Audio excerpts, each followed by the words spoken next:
Hello ഗീസ്, പുതിയ വീഡിയോയിലേക്ക് ഏവർക്കും സ്വാഗതം. അപ്പോൾ ഇന്നത്തെ എൻ്റെ ടോപ്പിക് എന്ന് വെച്ചാൽ വളരെയധികം വിഷമമുള്ളൊരു കാര്യമാണ് കേട്ടോ. ഞാൻ 5 വർഷമായിട്ട് കാത്തിരുന്നു. അത് എൻ്റെ മുമ്പിൽ ഇപ്പോൾ 5 വർഷം കഴിഞ്ഞതിന് ശേഷം പൂ വിട്ടു, കായ് പിടിച്ചു. ഇതൊക്കെ ഞാൻ നിങ്ങളുടെ മുമ്പിൽ നേരത്തെ അപ്ലോഡ് ചെയ്തിട്ടുള്ളൊരു വീഡിയോ ആയിരുന്നു കേട്ടോ. നമ്മുടെ അവക്കാഡോ മരം എങ്ങനെയാണ് പൂ വിട്ടത് എന്നൊക്കെ ഉള്ളത്. അപ്പോൾ ഇപ്പോൾ വളരെയധികം വിഷമമുള്ളൊരു കാര്യം ഞാൻ നിങ്ങളുടെ പറയട്ടെ. ആ മരം പട്ട് തുടങ്ങിയിട്ടുണ്ട്. ഒരുപാട് അതങ്ങ് ഇലയെല്ലാം കൊഴിഞ്ഞ് മഞ്ഞളിച്ചു. ഇപ്പോൾ ആ പൂവെല്ലാം ചെറുതായിട്ടൊന്ന് കൊഴിഞ്ഞ് വീഴുന്നുണ്ട്.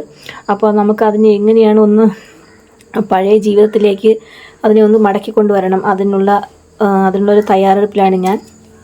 അപ്പോൾ ഇത്രയും വിഷമം ഉണ്ടാക്കാൻ കാരണം ഞങ്ങളുടെ നാട്ടിലൊക്കെ ഈ അവക്കാഡോ ഉണ്ടാകുന്നതിന് ഒരു അപൂർവമായിട്ടുള്ള സംഭവമാണ് കേട്ടോ. ഇങ്ങോട്ടൊക്കെ വളരെ അപൂർവമായിട്ട് മാത്രമേ അവക്കാഡോയൊക്കെ ഉണ്ടാകാറുള്ളൂ.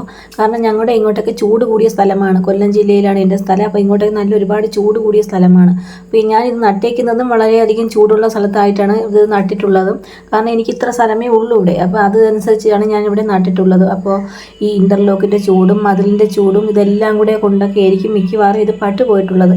അപ്പോൾ 5 വർഷത്തിന് മുമ്പ് 5 വർഷത്തിന് ഇപ്പുറമാണ് ഞാൻ ഇതിനെ ഒന്ന് മോതിര വളയം ചെയ്ത് കൊടുക്കുന്നത്. ഇതുപോലെ ഞാൻ എൻ്റെ മാവ്, റംബൂട്ടാൻ ഇതിൻ്റെയൊക്കെ മോതിര വളയം ചെയ്താണ് കായ പിടിപ്പിച്ചത്.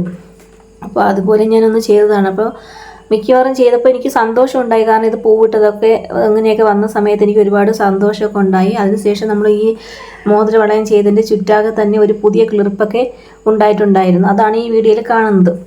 അപ്പോൾ അതിനുശേഷം കുറേ ദിവസം കഴിഞ്ഞതിന് ശേഷം ഇതിൻ്റെ ഇലയെല്ലാം കൊഴിഞ്ഞ് മഞ്ഞളിച്ച് ഇപ്പോൾ ഇത് മൊത്തത്തിൽ അതിൻ്റെ പൂവെല്ലാം കരിഞ്ഞു തുടങ്ങിയിട്ടുണ്ട്. പൂവും അതിൻ്റെ പിന്നെ ഇലയെല്ലാം മഞ്ഞളിച്ച് കൊഴിഞ്ഞ് വീഴുന്നുണ്ട്. അപ്പോൾ എനിക്കിതിനകത്തുനിന്ന് ഒരു കായെങ്കിലും പിടിച്ച് എനിക്കൊന്ന് കിട്ടിയെങ്കിൽ മതിയായിരുന്നു എന്നുള്ളൊരു ആഗ്രഹത്തിൻ്റെ പുറത്താണ് ഞാൻ ഇതിൻ്റെ ചുറ്റാകെയൊക്കെ ഇപ്പോൾ ഇവിടെ മണ്ണ് കുറവാണ് കേട്ടോ. അപ്പോൾ ചുറ്റാകെ ഇൻ്റർലോക്കൊക്കെ ആയതുകൊണ്ട് ഇത്ര ഭാഗത്ത് മാത്രമേ എനിക്ക് ഇത് ചെടികളും ഇങ്ങനെയൊക്കെയുള്ള പല ഫലവൃക്ഷങ്ങളൊക്കെ നടാനുള്ള സ്ഥലം ഉള്ളൂ.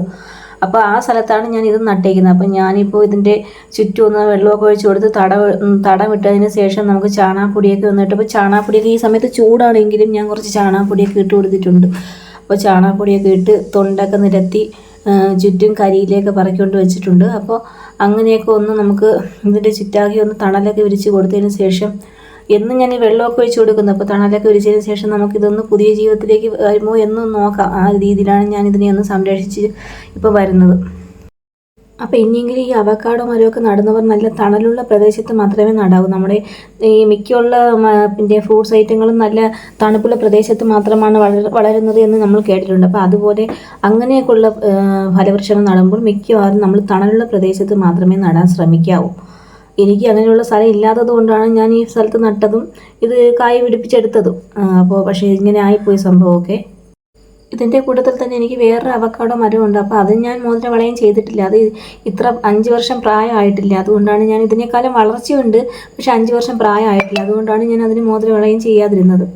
അപ്പോൾ ഞാൻ നല്ല മഴയുള്ള സമയത്താണ് ഈ മോതിര വളയം ചെയ്തത്. മോതിര വളയം ചെയ്ത് 3 മാസം കഴിഞ്ഞിട്ടുമാണ് ഇതിനകത്ത് തളിർപ്പൊക്കെ ഉണ്ടായത് തന്നെയാണ്. പക്ഷേ സംഭവമൊക്കെ ഇങ്ങനെ ആയിപ്പോയി. അപ്പോൾ എനിക്ക് വളരെയധികം വിഷമമുണ്ട്. ഇത് എങ്ങനെയെങ്കിലും ഒന്ന് തിരിച്ച് പിടിക്കണം, അതിനുള്ള തന്ത്രപ്പാട്ടിലാണ് ഞാൻ. അപ്പോൾ നിങ്ങളെല്ലാവരും ഇനിയെങ്കിലും ഈ അവക്കാഡോ മരം നടുമ്പോൾ ഇതെല്ലാം ഒന്ന് ശ്രദ്ധിച്ച് വേണം നടാനായിട്ട്. അപ്പോൾ ഞാൻ പറയാൻ വിട്ടുപോയി, ഞാൻ ഇതിൻ്റെ മരത്തിൻ്റെ പുറത്തൊക്കെ അടിച്ചിരിക്കുന്ന റബ്ബർ കോട്ടിൽ നമ്മൾ അടിക്കത്തില്ലേ, മറ്റേ മരം ഉണങ്ങി പോകാതിരിക്കാനായിട്ട് അടിക്കുന്ന ആ റബ്ബർ കോട്ടൊക്കെ ഞാൻ കൊണ്ടുവന്ന് അടിച്ചു കൊടുത്തിട്ടുണ്ടായത്. മരം ഉണങ്ങി പോകാതിരിക്കാൻ വേണ്ടിയാണ് അങ്ങനെയൊക്കെ ഒന്ന് ചെയ്ത് നോക്കിയിട്ടുള്ളത്. അപ്പോൾ എന്തായാലും ഇതൊന്ന് തിരിച്ച് പിടിക്കണം എനിക്ക്. അപ്പോൾ വീഡിയോ ഇഷ്ടപ്പെടുകയാണെങ്കിൽ നിങ്ങൾ എല്ലാവരും ഒന്ന് സപ്പോർട്ട് ചെയ്യണം കേട്ടോ.